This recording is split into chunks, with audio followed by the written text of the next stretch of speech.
우리가 걸어가는 인생길에는 여러 가지 길이 있습니다.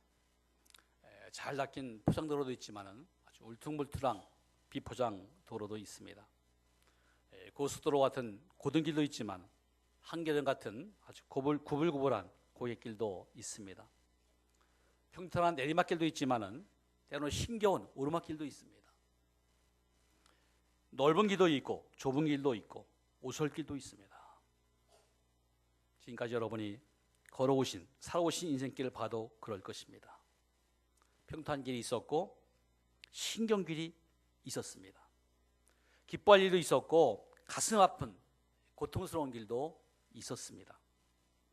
그 아픔의 길, 고난의 길을 걸을 때 사람들은 질문을 던지게 됩니다. 왜 나에게 이런 고난이 왔는가? 하나님 왜 이런 고난을 나에게 허락하셨는가? 혹시 하나님 날 미워하지 않으신가? 하나님 날 버리진 않았는가? 하나님 어디 계시는가? 왜 내가 이렇게 힘들고 어려운데 하나님은 못 본 척 하시는가? 하나님 왜 나를 도와주지 않는가? 그렇습니다. 여러 가지 생각을 하게 될 것입니다. 오늘 말씀은 이렇게 말씀하고 있습니다. 우리 한번 본문 33절 말씀을 같이 한번 읽겠습니다. 주께서 인생으로 고생하게 하시며 근심하게 하심은 본심이 아니시로다. 아멘. 우리가 고생하는 것, 근심하는 것, 이것은 하나의 본심이 아니라는 겁니다. 그러면 무엇입니까? 왜 우리 인생에 고생이 있고 근심이 있고 고통이 있습니까? 하나님 왜 우리 인생길에 고생과 근심을 허락하실까요? 첫째는 축복된 삶을 살도록 하시려는 훈련입니다. 신명기 8장 16절에 이런 말씀이 있습니다. 이제 조상들도 알지 못하던 만나를 광야에서 내게 먹이셨나니 이는 다 너를 낮추시고 너를 시험하사 마침내 내게 복을 주려 하심이었느니라. 하나님이 이스라엘 백성을 광야에서 훈련을 시키십니다. 애굽에서 바로 가면 19길, 그렇게 빨리 갈 수 있는 길을 하루 40일 동안 이스라엘 백성을 훈련을 시킵니다. 그리고 고난의 길을 걷게 하셨습니다. 그 이유가 무엇입니까? 그 과정을 통해서, 연단을 통해서 복된 사람, 하나님의 사람, 하나님만 바라보고 하나님만 신뢰하고 하나님만 의지하도록 만드는 겁니다. 그래야 가나안 땅에 들어가서 그들과 동화되지 않고 그의 섬기는 우상을 섬기지 않고 하나님만 섬길 수 있기 때문에 그런 것입니다.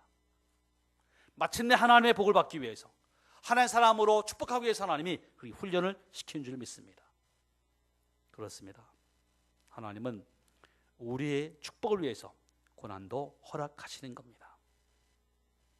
고난은 악한 세상에서 믿음으로 사는 믿음의 사람이 될 수 있도록 하는 훈련입니다. 험한 세상을 이기고 축복된 삶을 살게 하시려는 하나님의 훈련이라는 것입니다. 고난은 우리를 더 강하게 만들어주고 우리를 더 성숙하게 만들어주는 훈련입니다.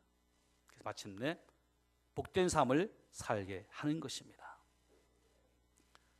군대 다녀오신 분들은 아마 훈련소에 그 고된 훈련을 기억하실 겁니다. 얼마나 힘입니까? 신병 훈련, 또 유격 훈련, 사격 훈련, 혹한기의 훈련. 근데요, 그런 훈련이 군인으로 태어나게 만드는 겁니다.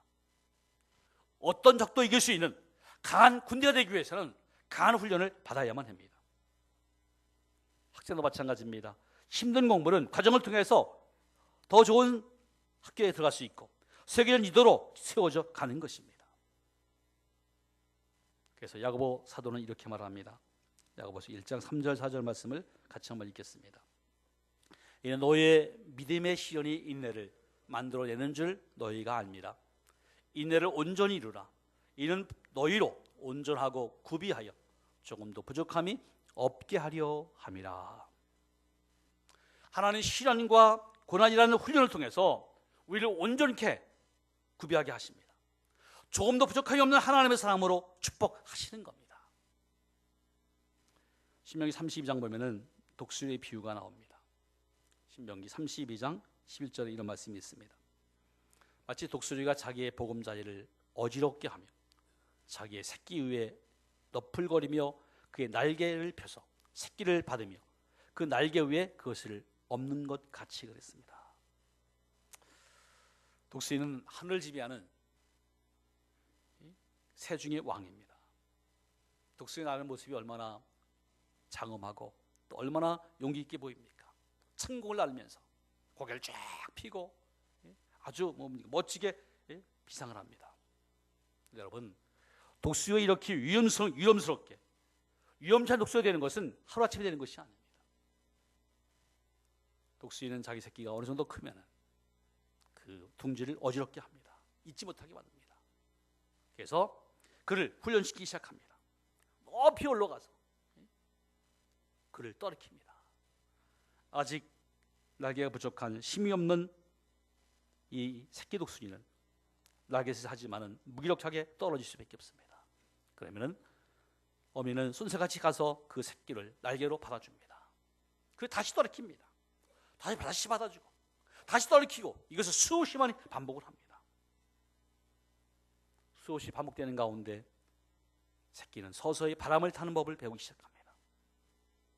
아마도 이때 새끼는 이렇게 생각했을 겁니다. 왜 어머니가 나를 사랑한다 하면서 나를 힘들게 하는가? 나를 죽이려고 땅에 떨어뜨리는가?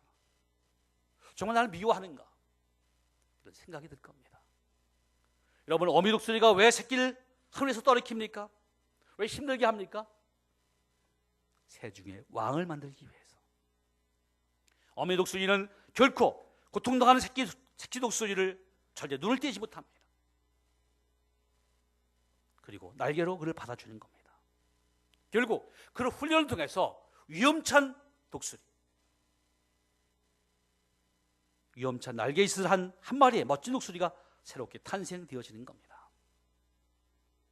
아무리 독수리로 태어나도 닭과 같이 먹고 덕과 같이 생활하면 독수리가 될 수가 없습니다. 새 왕이 될 수가 없는 겁니다.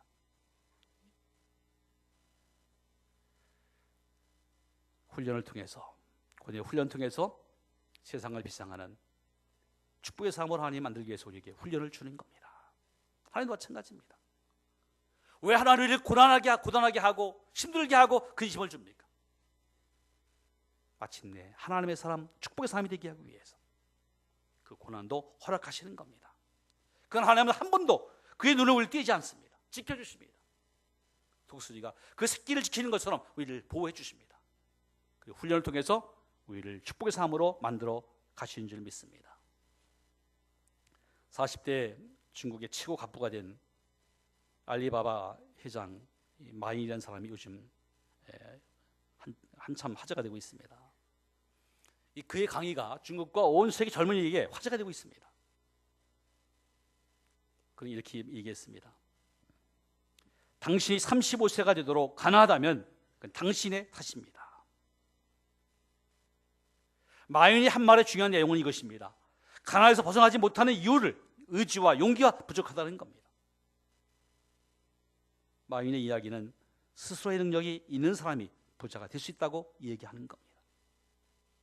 마윈은 너무나 가난한 집에 태어났습니다. 농촌 시골 마을에서 힘들게 자랐습니다.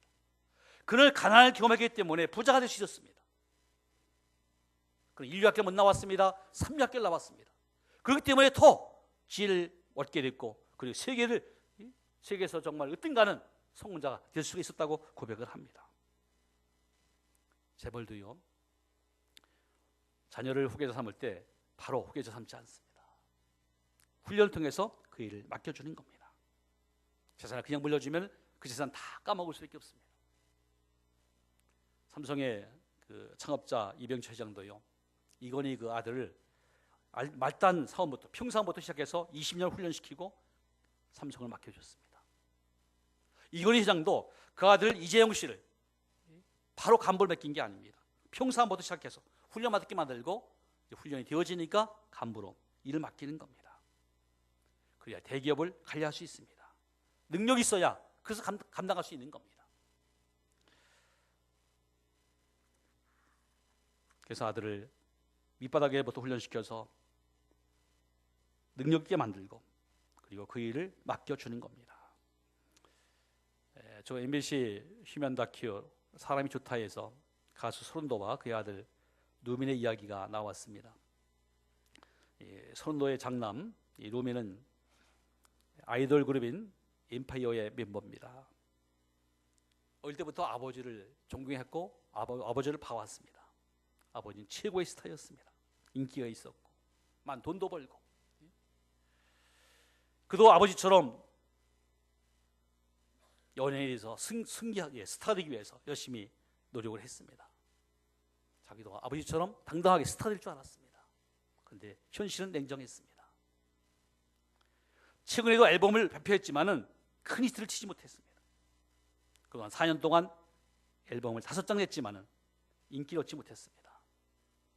30년 동안 정상의 자리를 지키는 아버지 앞에서 너무 작아지는 겁니다. 너무 초라한 거예요. 그건 이렇게 말합니다. 저는 아버지에게 인정받고 싶은 욕망이 제일 큽니다. 아버지에게 그늘에 가려진 연예인을 했던 아들로 끝날까 봐 제일 두렵거든요. 소른도의 아들은 신인 가수로서 수입이 별로 없습니다. 혼자 원룸 생활을 합니다. 소른도는 한 달에 30만 원을 생활비로 준다고 합니다. 월세가 35만 원입니다. 턱없이 부족합니다. 가수 생활하고 연습하고 든 비용도 부족하고 전기세, 수도세, 세낼 돈도 없습니다. 이게 너무 힘든 거예요. 제대로 먹지도 못하고. 근데 아버지는 더 이상 도와주지 않습니다. 왜 그렇겠습니까? 어려움 당하는 아들을 보면서 아버지 손으로도 마음이 아픕니다.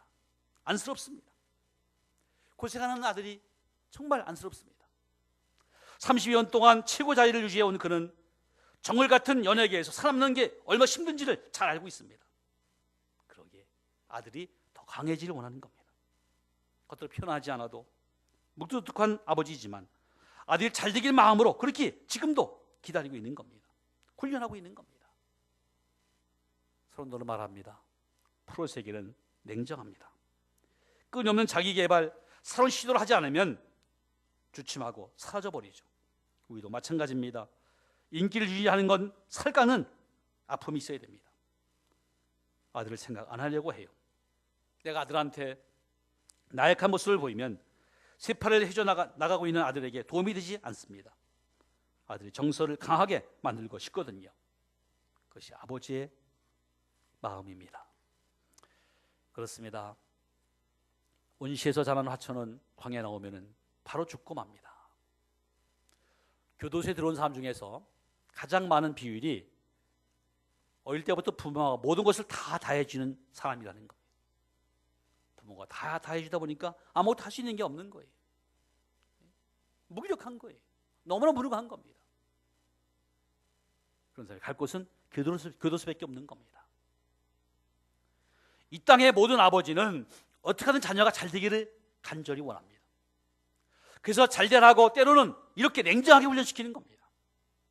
그런데 하나님의 아버지 마음이 마찬가지입니다. 하나님의 아버지 마음이 그와 똑같습니다. 여러분, 하나님의 본심은 우리가 잘 되기를 위해서 이 험한 세상에서 승리자로 살아가면서 축복을 누리며 살아가도록 우리를 훈련시키는 줄 믿습니다. 물론 고난은 힘듭니다. 아픕니다. 그런데 이 고난을 통해서, 훈련을 통해서 강하게 만들고 성숙하게 만들고 성장하게 만드는 겁니다. 볼프의 법칙이 있습니다. 이 법칙은 독일의 의과의사인 줄리어스 볼프가 발견한 이론입니다. 건강한 사람이나 이 동물은요, 그 뼈는 가해지는 부담이나 충격에 따라서 변형된다는 이론입니다. 뼈에 지속적으로 충격이나 부담이 가해지면 그게 적용하기 위해서 더욱 뼈가 단단해지고 강해진다는 겁니다. 이 뼈의 내부 조직은 외부 충격에 의해서 두꺼워지고 또 뼈의 외부 조직은 외부 조직 역시 이에 따라 변형이 되어진다는 겁니다. 이 볼프의 법칙은 볼프가 만든 것이 아닙니다. 하나님께서 만들어 놓은 것을 발견한 것뿐입니다. 바로 그렇습니다. 하나님은 우리 몸을 고난이나 충격이 오면은 더 강해지게 만들어 놓은 겁니다. 고난의 훈련은 우리 몸과 마음을 더 강하게 만들어 준다는 것입니다. 그래서 험한 세상을 이기게 하시고 축복된 삶을 살아갈 수 있도록 우리를 만들어 주는 겁니다. 유명한 맥스웰은 그 책에서 이렇게 말합니다. 사람은 무엇으로 성장하는가라는 책에서 성장의 여덟 번째 법칙을 고통이라고 소개하고 있습니다. 이렇게 말합니다. 아프다, 아프다, 아프다. 그러니 나는 더 성장할 것이다. 그렇습니다. 아픔이 있습니다. 고통이 있습니다. 눈물이 있습니다. 그러나 그 고통하고 나는 성장의 도구라는 거예요. 아픔만큼 성장하는 거예요. 저도 아이를 셋을 길렀지만요, 사람에서 성장통이 있습니다. 뭐 아픈 거 다치지도 않았는데 아프다는 거예요. 알고 보니까 그게 성장하는 신호입니다. 성장할 때 아픔이 오는 거예요. 아이가 아프면 성장해 가는 겁니다. 요셉도 마찬가지입니다. 요셉이 처음부터 이집트의 총리가 된 게 아닙니다. 하나님께서 요셉을 밑바닥부터 혹되게 훈련시켰습니다. 사랑하는 가족에게 배반당하게 만듭니다. 형들이 그를 버립니다. 팔아버립니다. 얼마나 큰 아픔이겠습니까? 가족에게 버림당하는 아픔. 주인이 아내에게 죄를 범했다고 억울한 누명을 쓰고 감옥에 들어갑니다. 이때 요셉은 너무나 억울했을 겁니다. 왜 나에게 이런 고난이 있는가? 하나님은 왜 나에게 이런 고난을 주셨는가? 왜 이 고통을 하나님은 아시면서 가만히 있는가? 억울하기도 하고 정말 속상했을 겁니다. 너무 힘들고 마음이 아팠을 겁니다. 하나님은 그렇게 고통당하며 힘든 고난의 세월을 보내고 있는 요셉을 보시면서 너무나 안타까워하신 겁니다. 하나님 이렇게 말씀하고 계실 겁니다. 요셉아, 얼마나 힘드니, 얼마나 아프니, 그러나 이 고난은 결코 헛된 것이 아니야. 반드시 너에게 유익이 될 거야. 이 고난을 통해서 내가 너를 훌륭한 제자로 만들어가는 거야. 내가 너에게 비전을 줬잖아, 꿈을 줬잖아. 그 꿈을 이루는 과정이야. 조금만 참아, 조금만 인내하면은 반드시 너는 큰 지도자가 될 거야. 요셉은 종살이, 감옥살이 쉽지 않았지만 잘 인내했습니다. 결국은 이집트의 총리가 됐습니다. 보통 총리가 아닙니다. 역사에 기록되는 7년 동안 그 많은 백성을 살리고 나라를 살리는 얼마나 능력 있는 총리가 됐습니까? 유일한 제자가 되어진 겁니다. 하나님은 요셉을 고난을 통해서 축복의 삶으로 만들어 가신 겁니다. 그러니까 어릴 때 주신 그 꿈을 이루어 주신 겁니다. 하나님 이미 요셉을 축복의 삶으로 세우려는 계획을 가지고 있습니다. 그 계획을 이루는 과정 속에서 훈련은 반드시 필요한 것입니다. 그래서 유일한 사람으로 하나님 그를 세우신 것입니다. 시편의 시인은 이런 고백을 합니다. 시편 119편 71절 맞습니다. 같이 한번 읽겠습니다. 고난당한 것이 내게 유익이라. 이로 말미암아 내가 주의 윤례들을 배우게 되었나이다. 그렇습니다. 하나님 고난이나 훈련을 통해서 이 험하고 악한 세상에서 믿음으로 사는 삶으로 만들어 주신 줄 믿습니다. 하나님 고난이나 훈련을 통해서 험한 세상을 이겨나가는 강한 삶으로 만들어 줄 줄로 믿습니다. 그리하여 마침내 축복의 삶을 살게 해줄 줄로 믿습니다. 그러므로 고난을 허락하시는 하나님의 깊은 마음속에서 무엇이 있습니까? 둘째는 하나님은 고난 중에 우리를 긍휼히 여겨주십니다. 32절을 같이 한번 읽겠습니다.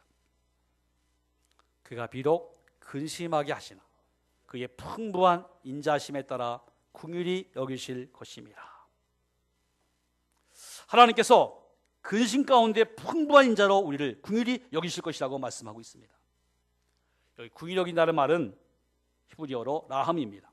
깊이 사랑한다, 긍휼히 여긴다 이런 뜻이 있습니다.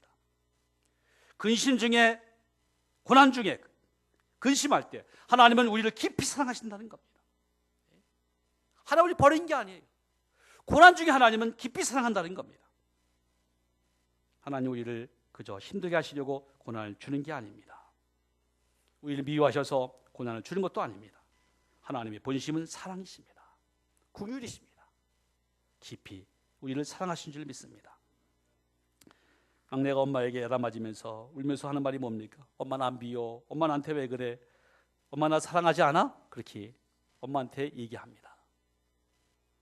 사람들은요, 고난 만나면 힘들면 하나님께 얘기합니다. 하나님, 날 사랑하지 않습니까? 하나님 날 미워하십니까? 하나님 날 버리셨습니까? 왜 날 생각하지 않습니까? 그렇게 얘기합니다. 절대 그렇지 않습니다.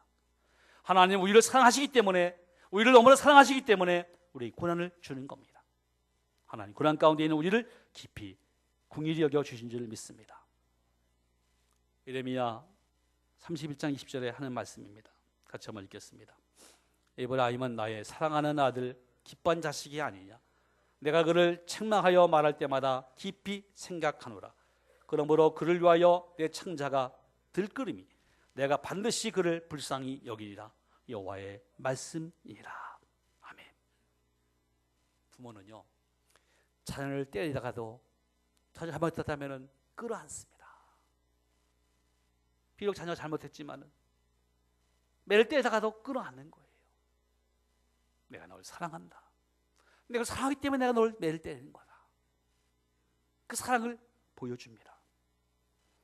하나님은 우리를 향해 내 사랑하는 아들이라고 말씀합니다. 내 사랑하는 아들. 그래서 우리를 채찍할 때마다, 인생 막대기와 채찍으로 채찍할 때마다 결국 하나님은 우리 생각하시고 망설이는 거예요.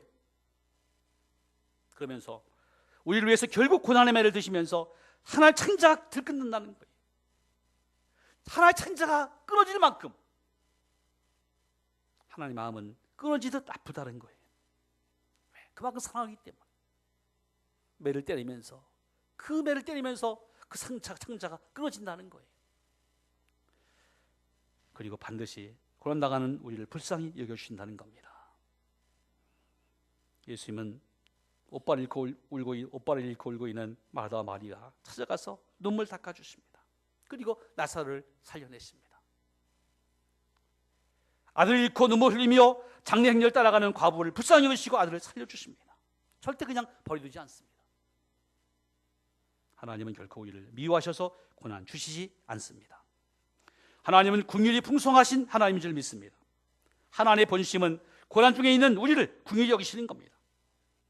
고난 중에 있는 우리를 뜨겁게 사랑하시는 겁니다.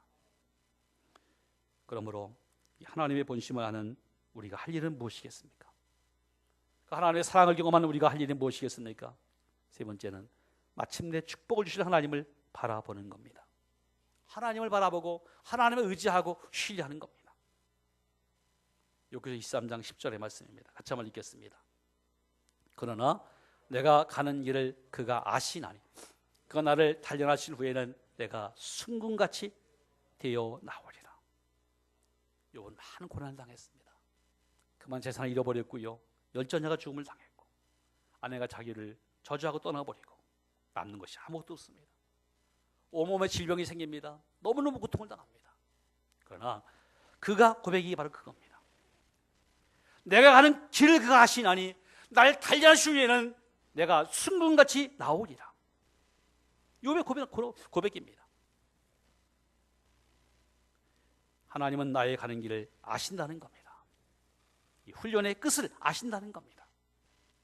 훈련의 끝이 무엇입니까? 날 단련하신 후에는 순금같이 되어 나온다. 그렇습니다. 하나님은 반드시 그 고난의 승리, 훈련을 통해서 승리해서 축복의 삶을 누리게 하신 줄 믿습니다. 이스라엘의 광야길은 축복의 땅 가나안 땅으로 가는 인도하는 길입니다. 그래서 하나님 그들을 낮에는 구름 기둥으로 그를 인도하셨고 밤에는 불기둥 인도하셨습니다. 날마다 하나님 만나 주시고 며칠 주셨습니다. 하나님 보여주신 거예요. 왜? 가나안까지 가기 위해서. 그래서 마침내 그들을 축복의 땅 가나안까지 이르게 하는 겁니다. 고난은 축복의 전주곡입니다. 바울은 고난을 많이 당한 사람입니다. 그럼 바울은 이렇게 고백을 합니다. 고린도후서 4장 17절 말씀 같이 한번 읽겠습니다. 우리가 잠시 받는 환난에 기용한 것이 지극히 크고 영원한 영광에 중한 것을 우리에게 이루게 함이니. 바울은 우리가 받는 환난은 잠시 받는 환난이라는 겁니다. 경한 가벼움이라는 겁니다. 그런데 그 고난 후에는 훈련 후에는 지극히 크신 영광스러운 영광이 우리에게 이루게 한다는 겁니다. 하나님의 큰 상이 준비되어 있습니다. 여러분, 그 상을 바라보고 고난을 이길 수 있길 주의 이름으로 축복합니다. 과거 로마인들은 진주를요, 진주족의 눈물이라 이렇게 말을 했습니다. 진주족의 눈물이라. 여성들은 진주를 좋아하죠. 얼마나 아름답습니까? 그래서 진주를 참 사랑합니다. 근데 진주가 눈물의 고백이라는 겁니다. 조개의 눈물. 여러분, 진주가 되려면요, 조개 속에 이물질이 들어갑니다. 조개 살을 파먹습니다. 조개 그 고통을 이기려고 살아남기 위해서 이물질을 노출하기 위해 호르몬을 분비합니다. 이 과정 속에서 엄청난 고통이 있습니다. 자기 살을 깎아 먹습니다. 그걸 이기기 위해서 또 애쓰는 거예요. 그런 가운데, 그 애통 가운데, 고난 가운데 아름다운 진주가 나오는 겁니다. 로마 사람들은 이 진주를 진주족의 눈물이라 했습니다. 그 눈물을 통해서 아름다운 진주가 나온다는 거예요. 그렇습니다. 우리로 눈물을 흘리게 하는 고난은 비록 지금은 힘들고 어렵지만 하나님께서 마침내 우리를 진주와 같이 아름다운 보석이 되게 할 줄로 믿습니다. 사랑하는 성도 여러분, 지금 고난 중에 있습니까? 하나님 나에게 왜 이런 고난 주십니까? 궁금해하십니까? 이 시간 하나님 말씀을 들으시길 바랍니다. 본문 32장 3장 32, 33절입니다. 그가 비록 근심하시게 하시나 그의 풍부한 인자하심에 따라 긍휼히 여기실 것입니다. 주께서 인생으로 고생하게 하시며 근심하게 하심은 본심이 아니시로다. 하나님의 본심은 우리를 축복의 사람이 되게 하시고 고난의 훈련을 시킨 줄 믿습니다.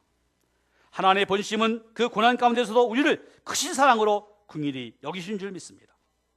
하나님 마침내 우리를 축복의 시대에 세워줄 줄로 믿습니다.